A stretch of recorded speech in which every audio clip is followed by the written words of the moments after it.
ici sur Asuri pour Best Kicker. Je vais aujourd'hui revenir dans cette série de vidéos sur un tournoi MTT à 150 $ joué sur Full Tilt Poker. Alors c'est un tournoi qui est assez populaire du fait de sa structure puisqu'il part avec un double stack. Bon, le buy-in est quand même relativement modeste encore et pourtant on arrive à des price pools bien conséquentes comme ici 66 900 $ avec un premier prix à plus de 16 000. Donc un tournoi qui est pas très relevé dans le field. Bon, quand même un tournoi dans des limites décentes, mais qui reste encore assez fréquenté de joueurs moyens.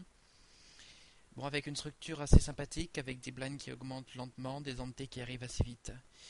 Alors je vais profiter de ce tournoi pour vous montrer un style de jeu qui est peu commun, même chez les bons joueurs. Un style de jeu extrêmement agressif, qui est basé sur la construction progressive du stack au moyen de Rustil. Un style de jeu avec lequel on va en fait très très souvent se mettre all-in et éviter de jouer avec des parties de son stack pour pouvoir construire lentement mais sûrement et pouvoir ensuite profiter de l'avantage d'avoir un gros stack en MTT. Donc dans ce tournoi, je vais en fait essayer de revenir sur la quasi-totalité des mains jouées, en tout cas des mains où j'aurai quelque chose suffisamment pour pouvoir aller voir un flop. Et je vais donc commencer tout de suite avec la première main du tournoi, As-9. Bon, alors on est déjà en blind à 25-50, ce qui veut dire que d'ici, là ça doit faire, ça fait deux niveaux, 10, 20, 20, 40, où je n'ai vraiment rien touché. Et là j'en arrive, bon j'ai perdu très très peu évidemment puisque les blinds sont très faibles, mon stack il est parti de 3000, je suis toujours à 2895. Et là j'en arrive à la première main, donc As-9 au cutoff. Alors, c'est une main que j'aurais jamais jouée si j'avais eu à ce niveau de blind, évidemment s'il y avait eu de l'action avant moi. Je me retrouve avec juste un limper qui est un joueur que j'avais déjà remarqué comme pas exceptionnel, qui a doublé assez facilement en début de tournoi, et qui fait donc un limp alors que j'ai la position sur lui.